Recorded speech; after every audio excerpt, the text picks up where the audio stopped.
المساحة المتاحة أمام الفلسطينيين في الداخل الإسرائيلي من أجل التغيير في السياسة الإسرائيلية الحالية هي فقط من خلال استعمال الجهاز القضائي.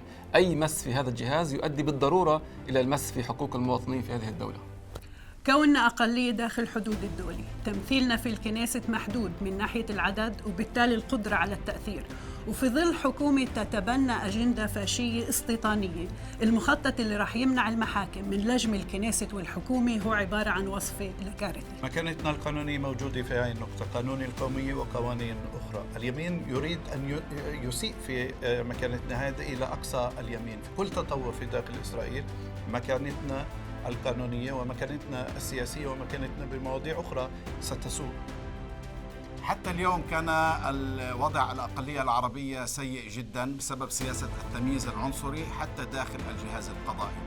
بسبب الانقلاب الدستوري سيكون الوضع أسوأ بكثير.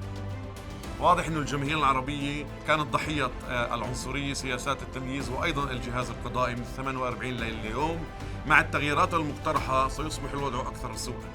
رأي الأغلبية في الكنيست هو ليس ديمقراطي بدون آليات للرقابة والمراجعة القضائية اللي بتمنع من مس بحقوق الأقليات والفئات المستضعفة في البلاد، ونحن المواطنون العرب الأقلية المستهدفة في البلاد بسبب السياق التاريخي.